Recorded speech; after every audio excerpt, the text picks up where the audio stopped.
This week on The Wheelhouse. The politics of reading, or rather the teaching of reading. We'll look at this debate in Connecticut and beyond.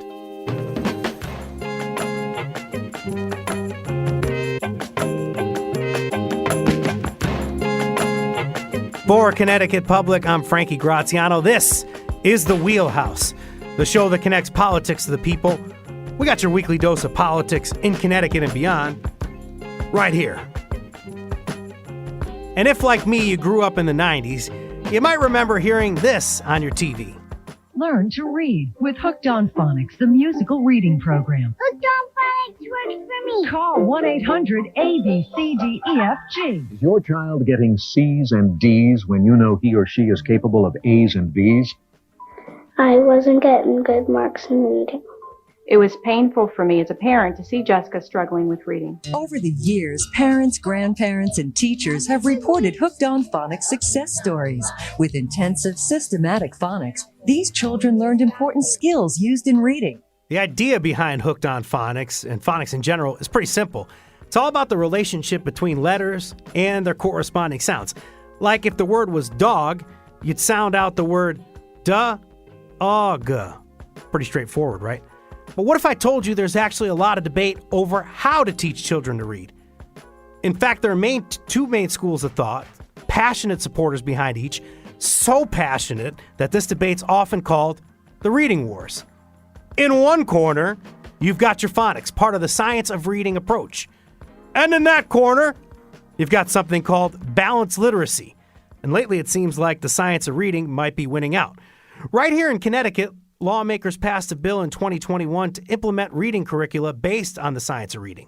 As of this broadcast, about half of the 200 school districts likely going to use the state's recommended curricula. That's according to the State Department of Education. So how did reading, or rather the teaching of reading, become so political? That's what we're going to focus on today. And to break down all of this, we're joined by three great guests. Very lucky to have on Emily Hanford today, senior producer and correspondent at American Public Media. She also hosted the award-winning podcast, Sold the Story. Good morning, Emily. Hi. Glad to be here. Thank you for coming on, Emily. Louise Spear-Swerling also joins us, professor emerita in the Department of Special Education at Southern Connecticut State University. Good morning, Louise. How are you? I'm well, thank you. It's great to be here. And finally, joined by Dr. Margie Gillis, founder and president of Connecticut-based nonprofit Literacy How. Good morning, Dr. Gillis. Good morning to you, and thanks for inviting me. Before we get into the politics of reading, I kind of want to go back in time a little. Do you all remember how you were taught to read? What's your memory of that? I don't know who wants to go first. Maybe Dr. Gillis can go first on how you were taught to read. Oh, I definitely remember it well. I was taught to read with Dick and Jane. Good old Dick and Jane, sight word kind of approach to learning to read. However, I went to Catholic schools and the nuns did not throw the baby out with the bathwater and continued to teach us using some phonics. I learned to read in a way similar to Margie, minus the Catholic school part.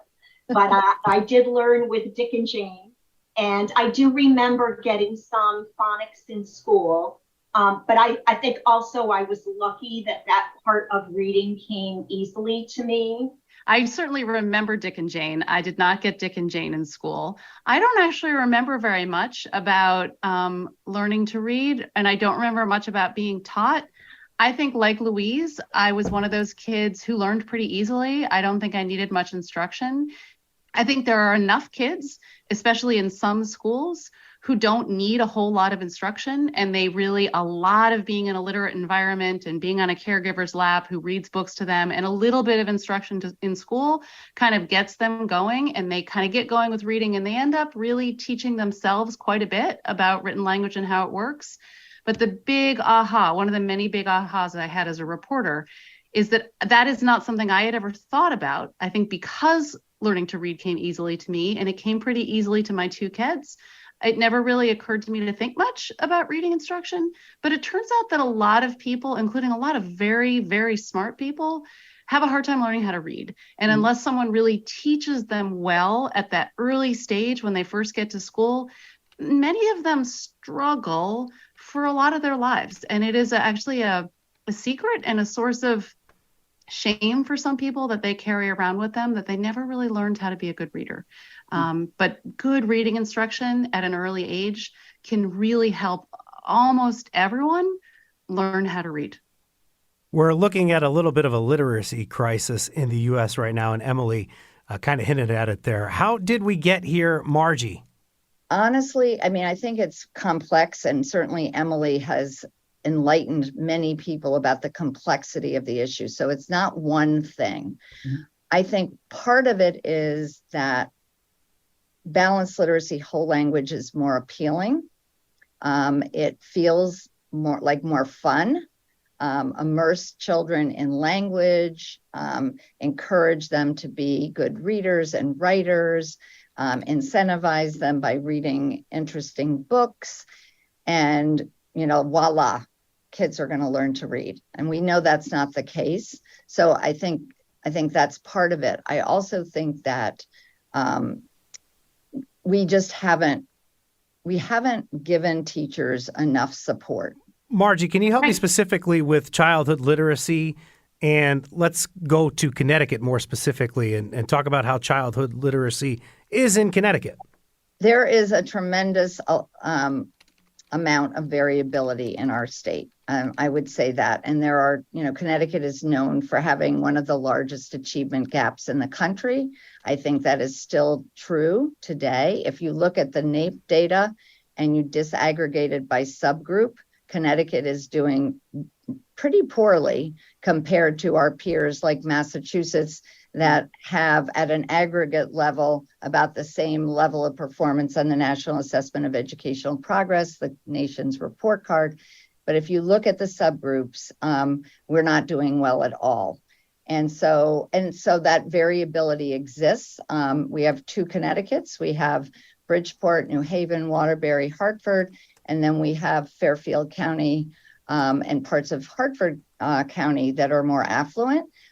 Even in those affluent towns, I will tell you that there are many children who, don't learn to read, despite the fact that they have parents of means and parents that can get them tutors and whatnot. Many of those families are told their children are doing just fine. Emily reported on that beautifully with a couple of her podcasts prior to this Sold a Story. And this is kind of where I want to go with you, Emily. In Connecticut and across the U.S., a big push for the science of reading in our classrooms to close this literacy gap. What exactly is the science of reading? What does that mean? That's a great question. I'm glad you asked. I see that term being thrown around a lot these days, and I see it being sort of misused and misunderstood. I mean, it's not a curriculum, it's not an approach, it's not a way to teach. You don't do the science of reading. The science of reading is a body of scientific research, a big, huge body of scientific research that has been done over the last 50 plus years, actually. And I'll just go back a little bit to the beginning because I think we threw around a few terms here like Dick and Jane and sight words and phonics was mentioned once. And I would love to just tell you a teeny bit about the history, which answers the question of sort of what the science of reading is. So we really have been arguing for a long time in this country, and not just in this country, about how to teach kids to read. You can see it going back to the beginning of public education. And I think we fought for good reason because no one really knew. We didn't know how people read. We didn't really know how kids learn to read. We had some ideas, some better ideas better than others, but we didn't really have a lot of answers. Just reading. How do our brains do it? How do we even do that? And a lot of scientists, cognitive scientists, psychologists, linguists, lots of different scientists in labs and in classrooms all over the world in lots of different languages got really interested in that question, that series of questions about reading and how it works. Back in the 1960s, 70s, 80s, by the 90s, they had figured out a huge amount about reading and how it works.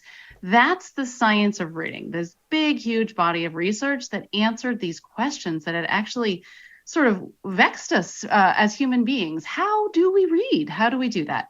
Well, they answered a whole lot of questions that have implications for teaching. And the problem is that just teachers haven't gotten this knowledge. Many of them weren't aware of that research, or maybe they were aware of it, but they weren't really exactly sure what it said. They understood that there was fights about it, battles, that it was contentious. They didn't really understand the implications for teaching. And that's really what my reporting over the past 6 years has focused on, trying to help people, trying to translate some of this stuff so that it's easier for teachers and for parents and school administrators and members of the general public to understand that there is this big body of research that has implications for teaching, and that we're not doing a good enough job in a lot of places actually translating that into practice. And getting back to a couple of things that were said about the dynamics in Connecticut, for example, one of the things that I have found in my reporting for years now is that I will talk to parents in some of the quote unquote best school districts in the country. Some parents in Connecticut were among them. And their kids, these are mostly relatively affluent families, and their kids go to really good public schools and they do everything right. There's tons of books in the home and they read to their kids, and then their kids aren't learning to read in school. And the parents know it. And often they're told by the school, it's fine, don't worry, he's doing okay, he'll catch up, don't worry, she'll be fine. And then they're not fine. And what happens is some of the kids in this country have a backup plan, and the backup plan is their parents and their parents' checkbook, because those parents then go seek out tutoring, seek out specialized services. And often it's really late and their kids have really suffered and the kids are already behind, but they have the money, they come up with the money that it takes to get the kind of instruction that their kids need. So many kids aren't getting that though. And we can't have a system where we're leaving it up to the parents and the resources that parents have in terms of money and time. We really need to make sure that all kids get the instruction they need so they all have a chance to become good readers. The blue bloods have trouble reading as well. I want to help you. Yes, many of them do. That's right. And I want you to help me clarify something. If a school district isn't using an approach based on the science of reading, what are they using? When I've talked to teachers, when I've gone into classrooms, what you'll often find is that it's a mix of the stuff they inherited from the teacher who used to be in that classroom, what they learned at this professional development, a little bit of something they learned in their teacher training program, and a little bit of the curriculum that the school district maybe or maybe not provides. And so it really varies a lot teacher to teacher, which is why my reporting, I realized that I really needed to better understand what is it that teachers have in their minds about reading and how it works, because that's telling you something about what they think they need to do. If they're closing their door and really doing the best that they know how, what do they know? What is the idea that they have about knowing how? And it's gone back to the fact that I think many of us, many people, until they encounter something otherwise, really sort of presume that learning to read is a lot like learning to talk. That if you read a lot to kids and you give them books and you show them books, that they'll learn how to read, which is really the way that we talk. We learn to talk through interacting with people, people talking to us talking to them. But one of the big findings, one of the big ahas of all this science of reading is that learning to read is not like learning to talk. That it really does require at the beginning stages for all of us some instruction, and some of us need a lot more instruction than others. So I'll go to Louise to say, so if they're not following the science of reading, if they're not teaching in a way that lines up with the science of reading, what are they doing in Connecticut? Well, so thank you for that. One of the things I'd like to kind of piggyback on what both Margie and Emily have said is that for the teachers, keep in mind that most teachers have little or no input to the curriculum that's being used in their school. They're not the ones that are picking the curriculum. An administrator is picking the curriculum. And some curricula that are used really make it hard to teach according to what science tells us, science of reading, reading intervention research or reading instruction research.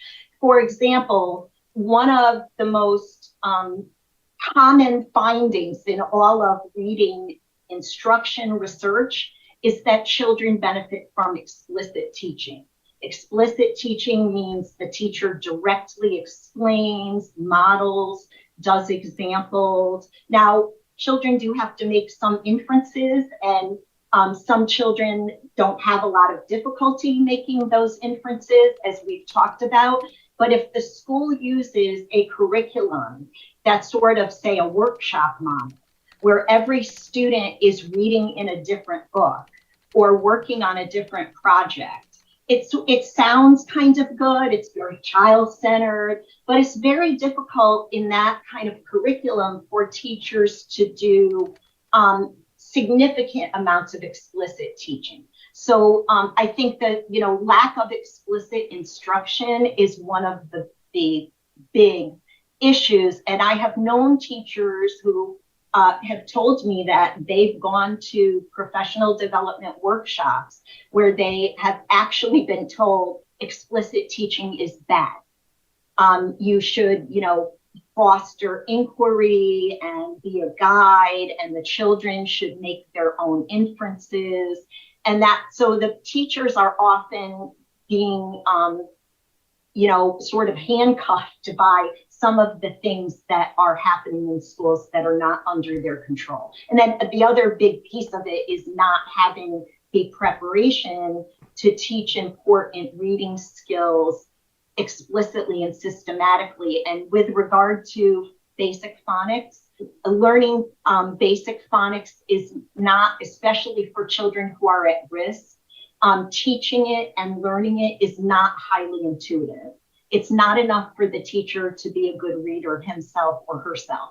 They have to understand they have to understand the structure of language in order to be able to teach it effectively. And many teachers are not getting that kind of preparation. And then they go into a school that expects them maybe to whip up their own phonics program, which is a completely unreasonable expectation for any teacher, but particularly for a gen ed teacher who's trying to meet the needs of 20, 25 students in a class.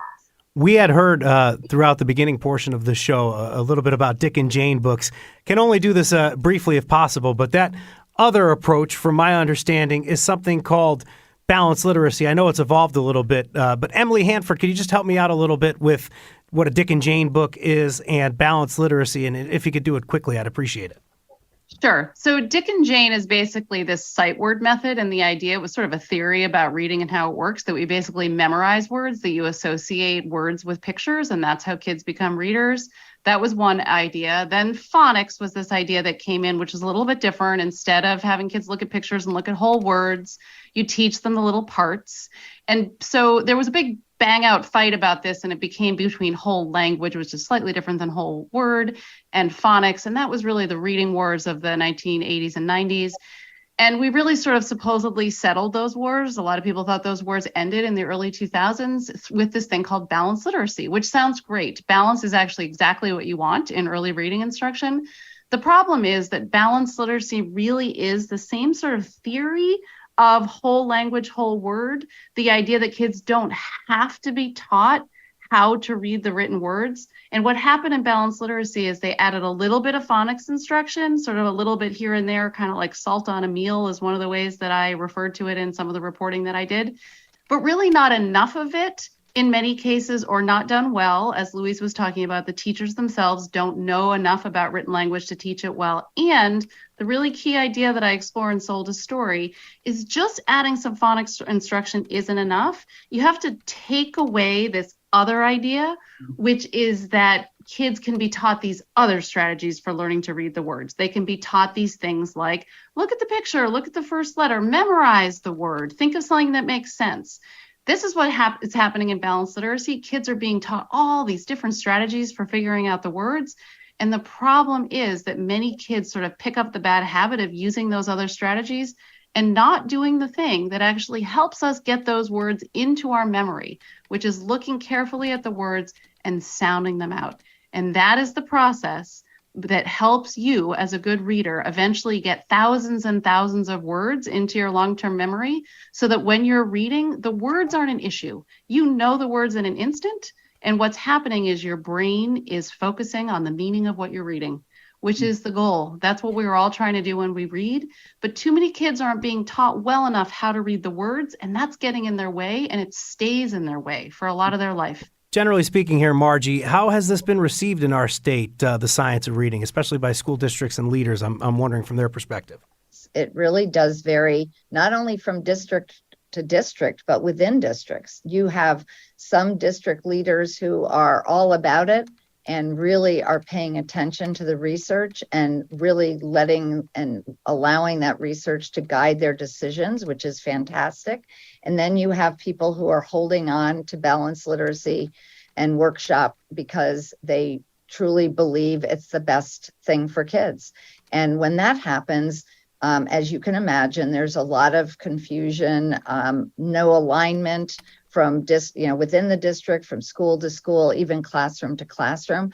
And something that I want to just piggyback on that Emily talked about, in many schools, we still have classrooms where balanced literacy is really the way that teachers are teaching kids.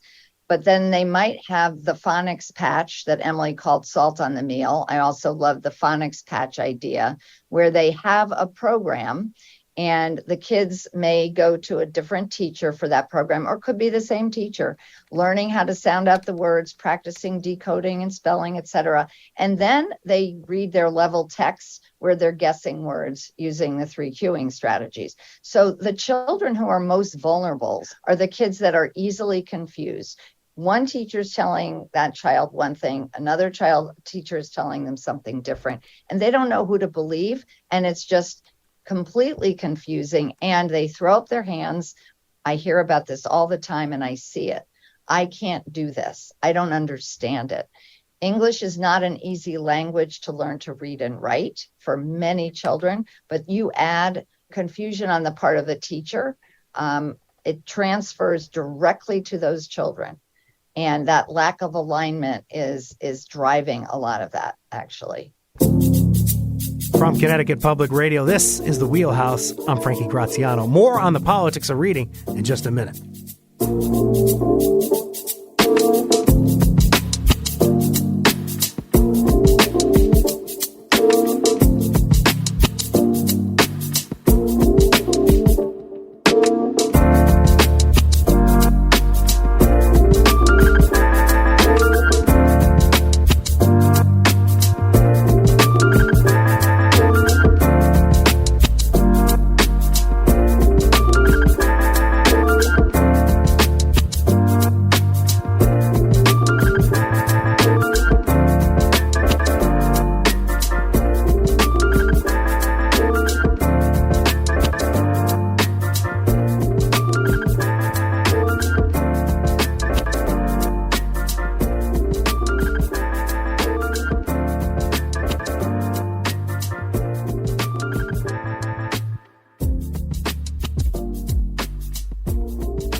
This is The Wheelhouse.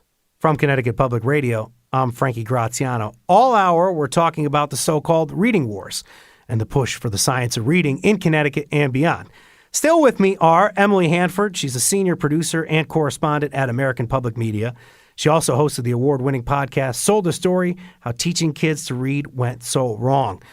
Louise Spear-Swerling also joining us via Zoom, professor emerita in the Department of Special Education at Southern Connecticut State University.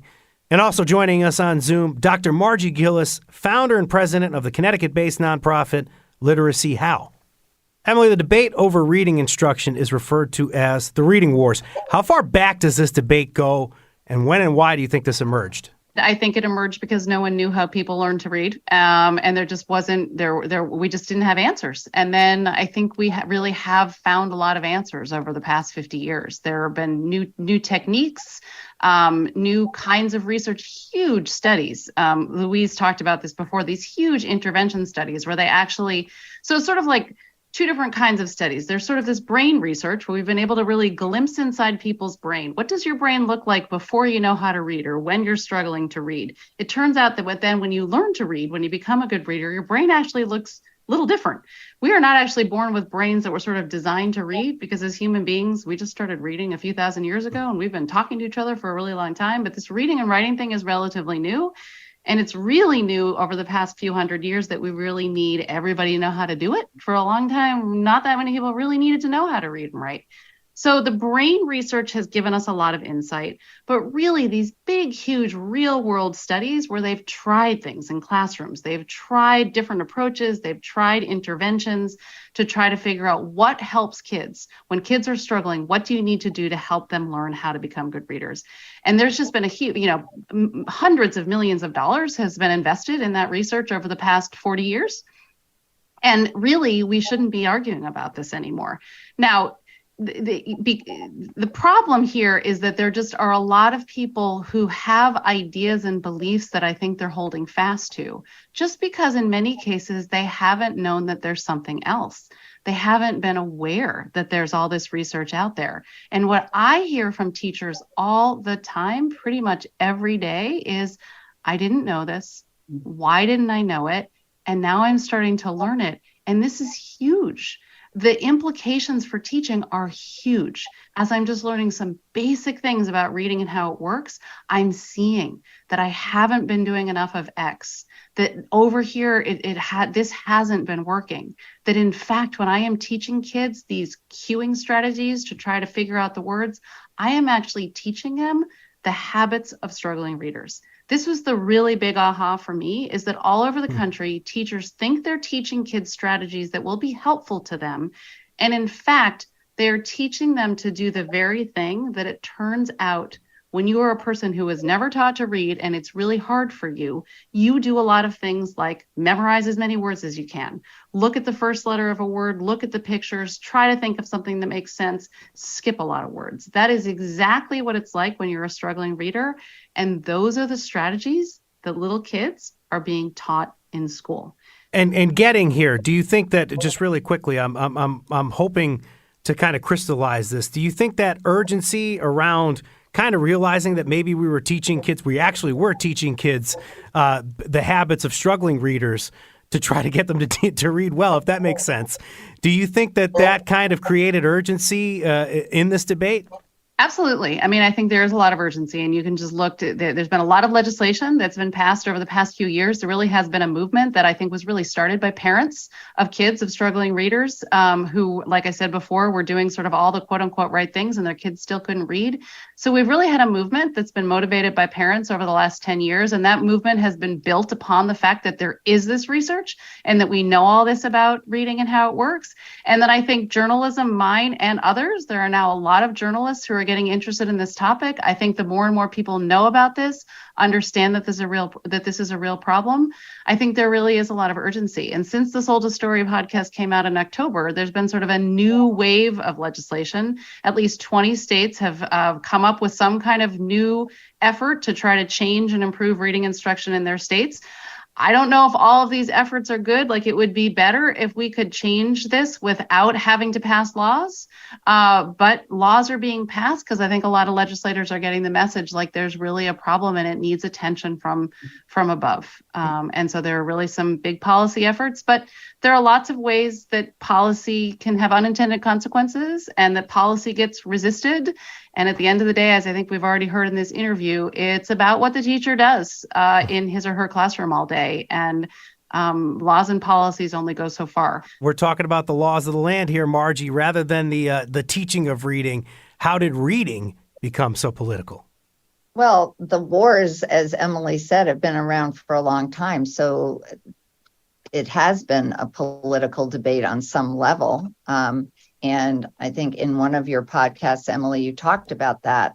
I don't believe it should be by any means. I mean, who would argue that every child should learn to read and it should not be a partisan issue? When the National Reading Panel report came out and the Bush administration's desire to put a federal law in place to require that the science be taught. It wasn't called the science of reading at the time. It was referred to as, I think, scientifically based reading research, but it still stood for this body of research that Emily is talking about. But, people look at research in different ways. And in the scientific research that I think Louise and Emily and I respect, it's really, a lot of it is quantitative research. Gold standard, randomized controlled trials, if possible, to determine what works best, just like we do in medical research. And people that subscribe to balanced literacy tend to have a greater respect for qualitative research and believe that there is a body of research that supports the use of balanced literacy. Again, that's a divide that I wish didn't exist, because meanwhile, this reading war is continuing to be waged, and we have many children left on the battlefield, really. And that's what upsets me, and I'm sure our listeners and certainly my colleagues here the most. That was very powerful, Margie. I appreciate that. And just to move back into kind of politics, Republican President George W. Bush had a Reading First initiative. Can you briefly remind us of what that entailed? Sure. Reading First was part of the No Child Left Behind law, which many people know and became very controversial. And there are very many parts of it that a lot of people didn't like. The Reading First was a big chunk of money that was really trying to incentivize schools to follow what was then called scientifically backed reading research.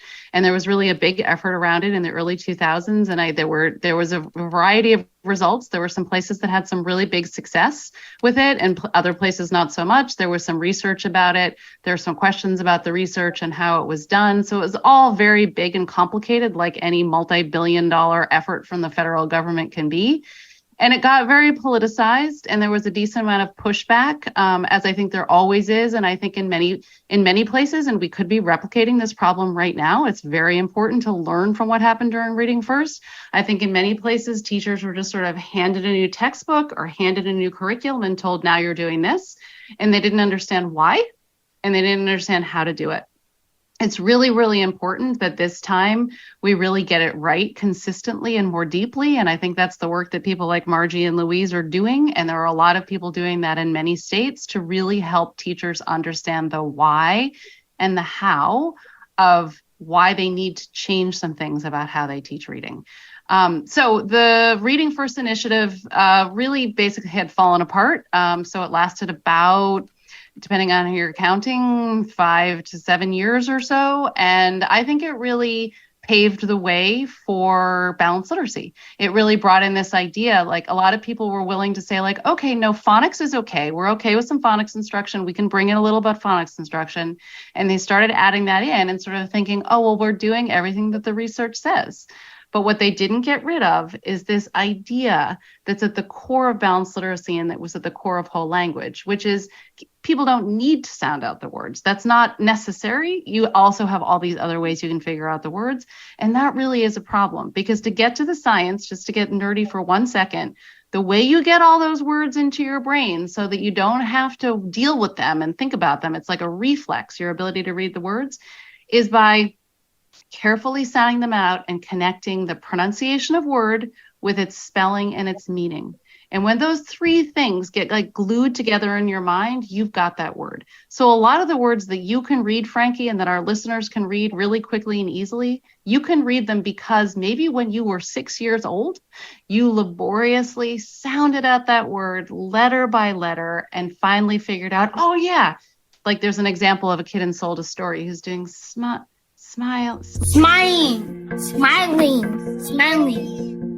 And that is a moment when the kid got the word. He knows the word. He knows what it means. He doesn't know how to read it. He just connected those letters with that pronunciation and that meaning. And he's like, I got it.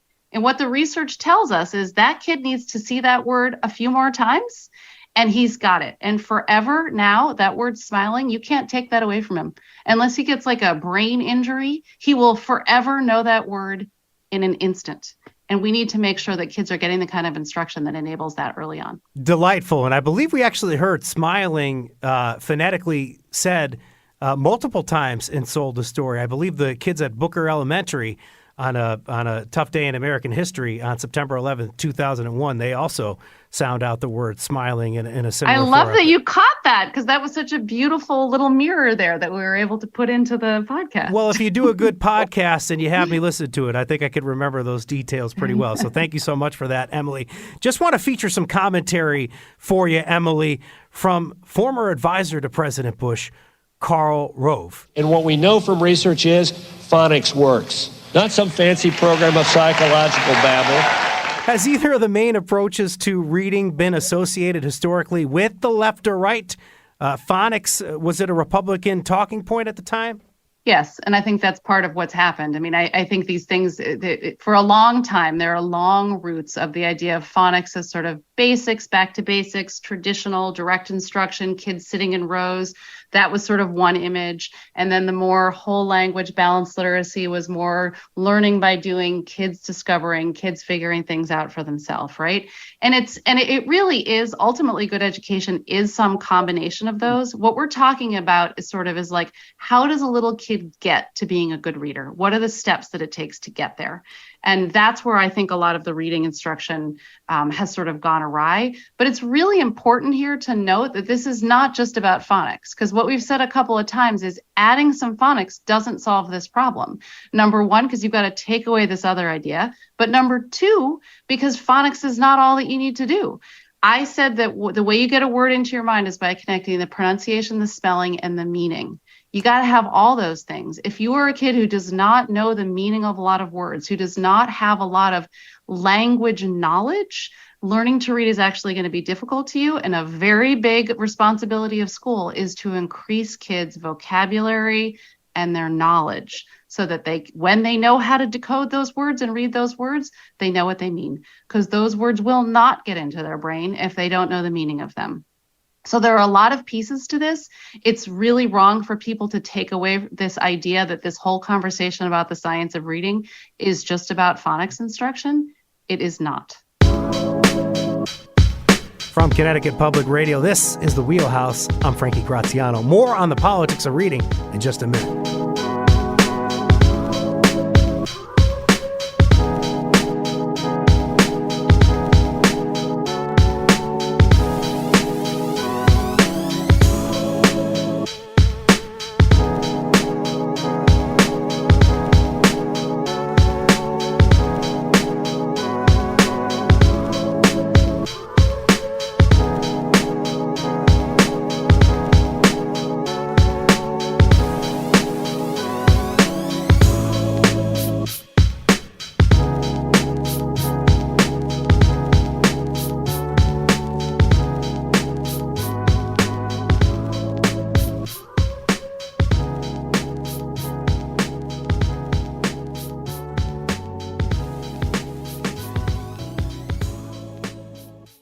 This is The Wheelhouse from Connecticut Public Radio. I'm Frankie Graziano. And if you're just joining us, we're going big on the politics of reading today.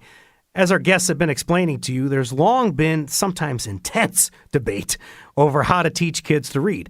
And that debate has often been politicized. Here with me via Zoom, Emily Hanford, senior producer and correspondent at American Public Media. Also, Louise Spear-Swerling, professor emerita in the Department of Special Education at Southern Connecticut State University, and Dr. Margie Gillis, founder and president of the Connecticut-based nonprofit Literacy How. Louise, as we've been talking about this debate over reading instruction, often called the reading wars, how does that language further divide the reading instruction community? Well, I think the language honestly just captures what's already there. Often when I talk to teacher candidates, if I ask them, have you heard of the reading wars, I get some blank stares. So the teachers are not always familiar with that language, but they know all too well the disagreements about how reading should be taught. So they're definitely very sensitive to that. I know it's not fun always to talk about the politics of something, but we get into it because there are consequences, I believe. So what do you think, Margie? Yeah, there definitely are consequences. And again, it's the children who pay for those politics. At the end of the day, it should never be about the politics. It should never be about the egos. And oftentimes that's what it's about. It should always be about what's best for children. And if you are a teacher on the front lines doing their work every day, they will tell you they know when they're doing a good job and when they're struggling. They oftentimes are told what to say to parents, when in their heart they would respond differently, but they're worried about their jobs. And I feel for teachers. I really, really feel for teachers. And I'm worried about the teaching profession because many good teachers are leaving our profession because they're not appreciated, they're not supported, they're not given the tools. As Louise mentioned, they have no autonomy when it comes to deciding what to do for children. And we're asking them to do the impossible really right now. So I do everything I can in the work that I do with teachers to support them. I will put in one big plug, and that is to say administrators need to learn the science of reading. If administrators don't understand what this is all about and start to study it and understand it, we're not going to go very far. Because at the end of the day, they are the decision makers, whether it's the principal in the school or the curriculum director who's purchasing the next program for the student, for the staff, or at the very top, the superintendent. I think it's extremely important that we bring them to the table along with Board of Ed members too. Emily, we're talking a little bit about teachers there, but I want to think about all the pressure that students face now, because you have all of this body of research, as you talked about, from essentially the 70s, 80s, 90s to today. And there's been an effort to sort of go against that over the last 30 years by some of the folks that you chronicle in your podcasts. Then, especially if we're talking about getting some of those cueing strategies in there or balanced literacy approaches in there, I could see children kind of getting lost, and I can see how complicated it can be to read. What do you think? Yeah, I mean, I think that came up before that kids are confused often because this is actually difficult to learn, and they'll often get one message from one teacher and one from another, or literally one message in one part of their reading instruction and another message in another part. They might be given a phonics lesson in one part, and then they go off to their guided reading groups and they're given these books and they haven't actually been taught how to read those words. So the only way they can read those books is to use those other strategies. Like, well, look at the picture. Think of something that makes sense. So they're getting two different messages about what they're supposed to be doing and about what reading is. But I do think it's actually really important to think about the student experience here. So I think one of the things that is really clear to many kids when they go to school is they know that their main task when they're 5, 6, 7 years old and they're starting school is to learn how to be in school and to learn how to read. And many of them start having a difficult time with it right away. And often it's their little secret. They don't really want anyone to know. They don't want their teacher to know. They do anything they can to hide it. They don't even want their mom or their dad or their caregiver to know. As one teacher said, who's a mom who has a struggling reader and discovered all the things that were wrong about the way she was teaching reading when her own child wasn't able to read and she couldn't teach her. What she said about her child is the kids know first, the parents know second, then maybe the teacher chimes in, and then the hunt is on for help. So many kids are really holding this, and then the parents and others are sort of discovering it along the way. And then they get older and older, and you start to fall behind in other subjects. You start to really not like school because you're always being asked to do this reading thing, and this reading thing is frustrating and hard and confusing.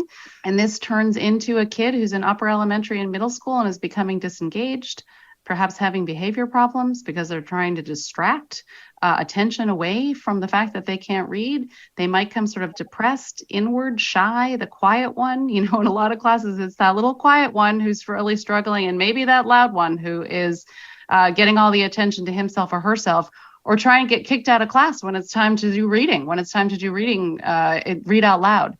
I have said to many people that my years of reporting have revealed to me that if you want to find the kids who are struggling the most with reading in school, go to the nurse's office and find the kids who have tummy aches during the literacy block, because that's often where they're going to get out of having to do that.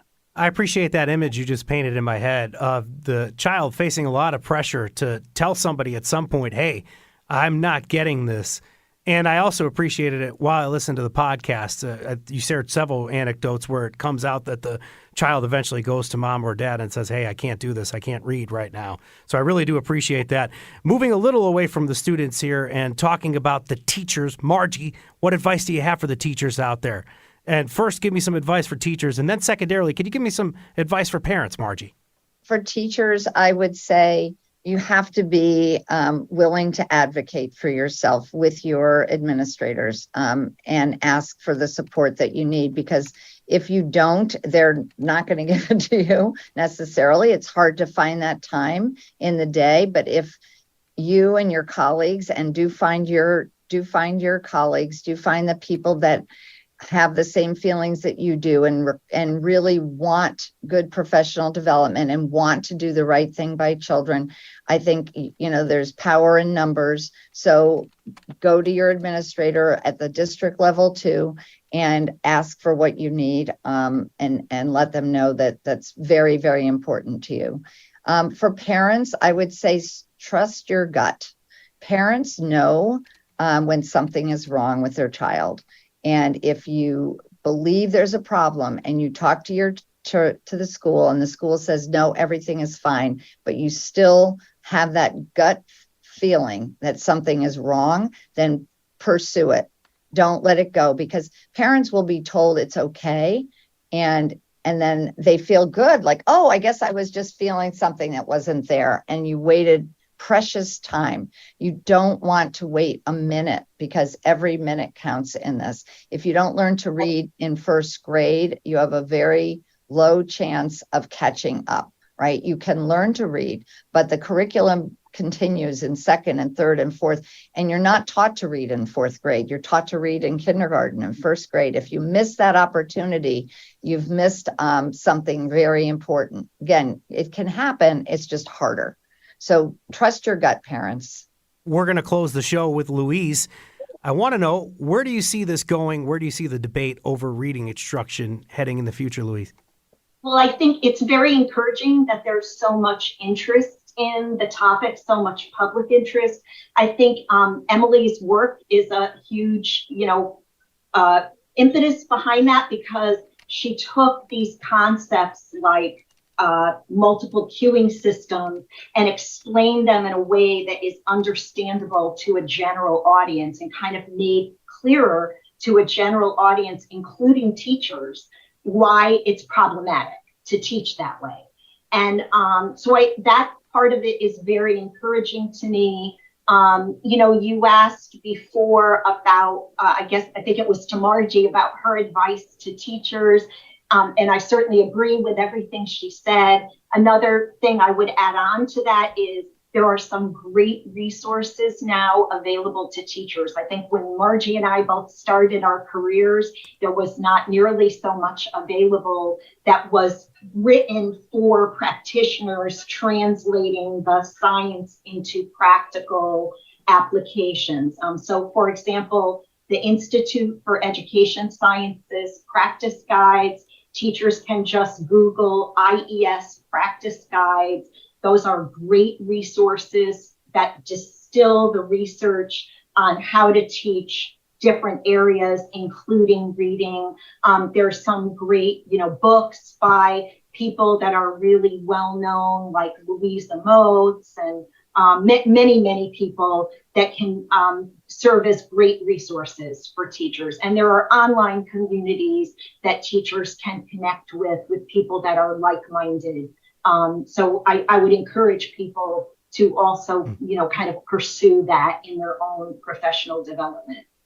Terrific show today. Huge thanks to Emily Hanford, Louise Spear-Swerling, and Dr. Margie Gillis for spending the hour with us. Massive thanks to you all. And we're going to link to Emily's podcast if you go to ctpublic.org/The Wheelhouse. The podcast is Sold a Story. Check it out there. Today's show was produced by Meg Dalton. Our technical producers are Katie Tolarski and Kat Pastor. Download The Wheelhouse anytime on your favorite podcast app. I'm Frankie Graziano. This is The Wheelhouse. Thank you for listening.